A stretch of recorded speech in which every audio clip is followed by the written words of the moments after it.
ముఖ్యమంత్రి అయిన తర్వాత జగన్ ఇచ్చిన హామీలన్నీ పూర్తి చేశాడని మీరు అనుకుంటున్నారా? 100% నన్ను చెప్పిన వాగ్దానాలు అంటే బంగాళాఖాతంలో కలిపినాడు అంతే. ఎక్కడికాడ మాకు రాజంపేటలో ఎక్కడికాడ మామూలుగా ఒక్క ప్రోగ్రామ్ మేము చేసినాము, పలాంటి రోడ్డు మేము వేసినామని కానీ పలాంటి డెవలప్మెంట్ మేము చేసినామని గుండెలు మేము చేసుకునే దమ్ము ధైర్యం వాళ్ళు వైసీపీ లీడర్లకు ఎక్కడా లేదు. జీరో అనమాట ఆ విషయంలో.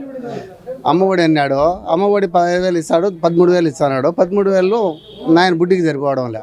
మద్యపాన నిషేధం అన్నాడు, అది ఇంతవరకు ఎక్కడా చేయలేదు. మద్యపాన నిషేధం 2024 లోపల చేయకపోతే 2024లో మేము ఓట్లు మళ్ళీ వచ్చి మిమ్మల్ని అడగను అన్నాడు. కానీ జగన్మోహన్ రెడ్డి ఈరోజు ఆ మాట మీద నిలబడితే చాలు, రాష్ట్రం బాగుపడుతుంది. రాష్ట్రాన్ని అన్ని విధాలా నాశనం చేసినారు. ఇసుక వాళ్ళ ఇష్ట ప్రకారం చేసినారు. మాకు రాజంపేటలో అన్నమయ్య డ్యామ్ తెగిపోయింది. మాకు medical college Rajampet parliament head క్వార్టర్కి అన్నాడు. మెడికల్ కాలేజీ ఎత్తుకుపోయి మదనపల్లికి పెట్టినాడు.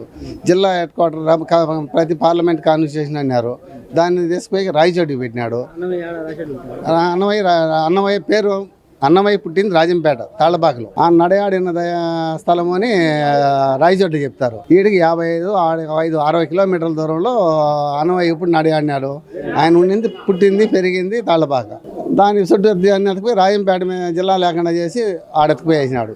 కాబట్టి ఈసారి అతనికి తగిన గుణపాఠమే చెప్తారు ప్రజలు. రాజంపేటలో ఎక్కడ మున్సిపాలిటీ పరిధి ఉంది, ఎక్కడ చెత్త అక్కడే.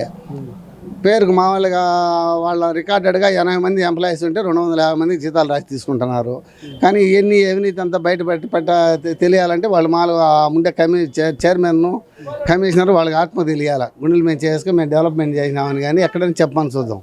ఇప్పుడు స్థానిక వైసీపీ మీ నియోజకవర్గ ఎమ్మెల్యే ప్రజల దగ్గరికి వెళ్ళి ప్రజల సమస్యలు అడిగి తెలుసుకుంటున్నాడా? జీరో. ప్రజలు పోయేదానికి ఎక్కడ పరదాలు జగన్మోహన్ రెడ్డి పరదాలు కట్టుకోబోతాడు. వీళ్ళు మామూలుగా ఈ మారుమూల గ్రామాల్లో 15 ఇండ్లు 16 ఇండ్లు ఉంటాయి చూడు, ఆ విలేజ్లే పోతారు. మల్లికార్జున రెడ్డి ప్రజలే పోయేది ఉండదు. పబ్లిక్ ఏ విలేజ్లో పోయినా తరితరిని కొడతారు, కుక్కలు కొట్టిని కొడతారు వాళ్ళు. అదే జరుగుతుంది. ఇప్పుడు రాబోయే 2024 ఎన్నికల్లో మీ నియోజకవర్గంలో ఏ పార్టీ అభ్యర్థి గెలుస్తారంటావు? తెలుగుదేశం అభ్యర్థి గెలుస్తాడు. బంపర్ మెజార్టీ 40 నుంచి 50,000 మెజార్టీతో గెలుస్తాడు ఈసారి.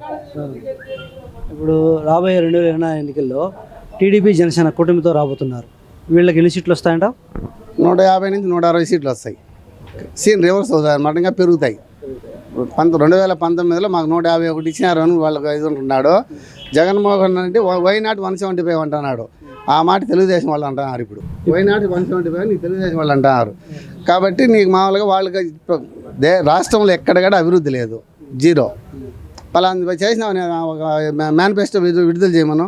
ఆయన ఇచ్చింది ఏది అమ్మఒడి, నాయన బుడ్డి సరిపోతుంది.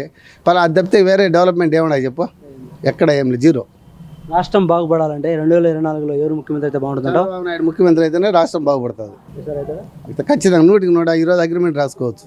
నమస్తే. ముఖ్యమంత్రి జగన్మోహన్ రెడ్డి ముఖ్యమంత్రి అయిన తర్వాత ఆయన ఇచ్చిన హామీలన్నీ పూర్తి చేశాడని మీరు అనుకుంటున్నారా? మాకేం చేయలేదు, ఒక అమ్మఒడి తప్పితే. అది నాయన ముడి సరిపోతుంది, ఇంకేం చేయలేదు. ప్రతి ఒక్కటి మేడం మళ్ళీ మిగతా వాళ్ళంతా వయసు వాళ్ళంతా దౌర్జన్యం చేసుకొని అని మొత్తం వాళ్ళకే చేసుకున్నారు. కాబట్టి ఈసారి కానీ వచ్చే డిపాజిట్ కూడా మా పంచాయతీలో మటుకు, మాది పోలి పంచాయతీ 4 పంచాయతీలు, నా పేరు ఓబుల్ మల్లికార్జున రెడ్డి. ఈసారి డిపాజిట్ రాదు.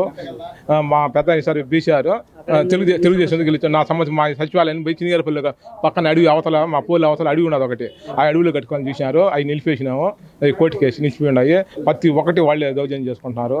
మా పేదల నోళ్ళు అందరూ కొట్టే, ఎవరికి ఒక ఇల్లు లేదు, ఎవరికి ఏం సాయం జరగటం లేదు. చాలా ఇబ్బందులు. ఏదైనా తెచ్చి కేసులు, రేప్ కేసులు, ఎస్టీ కేసులు పెట్టి బెదిరించారు. ఆ 4 పంచాయతీలు నేను ఓబుల్ మల్లికార్జున నేను అన్ని చూసుకుంటాను, ప్రతి ఒక్కటి నేనే చూసుకుంటాను. కానీ ఎవరు కూడా నన్ను కొట్టాలని, సంపాలని కూడా కేసు కూడా పెట్టాలని ఉన్నారు. దేనికి మేము తట్టుకోకుండా భయపడకుండా ఈసారి మా పెద్దానికి గెలుస్తాడు. చెంగారెడ్డి గెలిచాడు రాజంపేటలోను. సీఎం కూడా ఇస్తాడు చంద్రబాబు నాయుడు. ముఖ్యమంత్రి అయిన తర్వాత జగన్ ఇచ్చిన హామీలు పూర్తి చేశాడని మీరు అనుకుంటున్నారా? భారతదేశంలో ఉన్నటువంటి ముఖ్యమంత్రుల్లో ఫెయిల్యూర్ సీఎం ఎవరన్నా ఉన్నారంటే ఆంధ్రప్రదేశ్ సీఎం జగన్మోహన్ రెడ్డి గారే. ఈరోజు ఒక్క ఛాన్స్ అని ప్రజల్లోకి వెళ్ళి నెత్తి మీద చేతులు పెట్టి ముద్దులు పెట్టి విధ్వంసాలతో కూల్చివేతలతో స్టార్ట్ చేశాడు రాష్ట్ర ప్రభుత్వంలో. అప్పటి నుంచి ఇప్పటి వరకు చెప్పుకుంటా పోతే ఇసుక దందా, రౌడీ రాజ్యం, నిత్యావసర ధరలన్నీ కొండెక్కిపోయినాయి. మద్యం ధరలు తీస్తే అన్ని నకిలీ మద్యం, ఆరోగ్యం క్షీణించే విధంగా నకిలీ మద్యం ఉంది. ఈరోజు పేదవాడు కొనడానికి తినడానికి లేకుండా నిత్యావసర ధరలు ఉన్నాయి. డీజిల్ ధర పెరిగింది, పెట్రోల్ ధర పెరిగింది, గ్యాస్ పెరిగింది, దుర్మార్గం పెరిగింది. ఈరోజు రాష్ట్రంలో పరిశ్రమలలో గతంలో చంద్రబాబు గారు ఉన్నప్పుడు ఎన్నో పరిశ్రమలు ఇస్తే ఈరోజు పరిశ్రమలన్నీ తరలిపోతున్నాయి. ఈ రౌడీ రాజ్యం తరలిపోవాలని ప్రజలందరూ కోరుకుంటా ఉన్నారు. జగన్మోహన్ రెడ్డి ఫెయిల్యూర్ సీఎం అని మేము రాజంపేట తరపు నుంచి నా పేరు మందా శ్రీనివాసులు తెలియజేస్తా ఉన్నాం.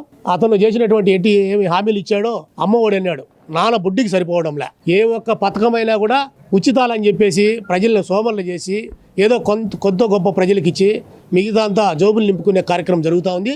దళితుల మీద దాడులు జరుగుతూ ఉన్నాయి, క్షత్రియుల మీద దాడులు జరుగుతూ ఉన్నాయి, ముస్లిం మీద దాడులు జరుగుతూ ఉన్నాయి. ఏ వర్గం అన్నా ప్రశాంతంగా ఉన్నారు ఈ రాష్ట్రంలో? లేరు. ఏం చెప్పాడు? అయ్యా నేను పార్టీలకు అతీతంగా, ప్రాంతాలకు అతీతంగా, రాజకీయాలకు అతీతంగా పనిచేస్తా అని చెప్పిన పెద్ద మనిషి ఈరోజు అన్ని వర్గాల ప్రజల మీద దాడులు చేస్తూ ఉన్నారు. దళిత మహిళలు అయితే అత్యాచారాలు కాబడుతున్నాయి. అన్ని వర్గాలు చాలా బాధపడతా ఉన్నారు. ఈ సీఎంని ఎప్పుడు ఇంటికి పంపించాలని ఎదురు చూస్తూ ఉన్నారు. త్వరలోనే మాజీ ముఖ్యమంత్రి నారా చంద్రబాబు నాయుడు, కుల మత వర్ణ వర్గ భేదపలేని మహనీయుడు నారా చంద్రబాబు నాయుడు గారు ఆయన ఖచ్చితంగా పట్టం కట్టి ఈ రాష్ట్ర ప్రజానీకం అందరూ కోరుకుంటున్నారు.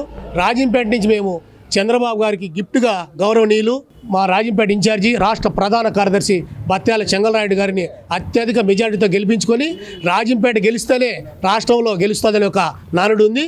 దానికి మేము ఖచ్చితంగా మా యొక్క బత్యాల చెంగలరాయుడు గారిని గెలిపించుకొని అదేవిధంగా చంద్రబాబు గారిని సీఎం చేస్తామని రాజంపేట పౌరుడిగా ఒక మందా శ్రీనివాసులు నా పేరు తెలియజేస్తా ఉన్నాం.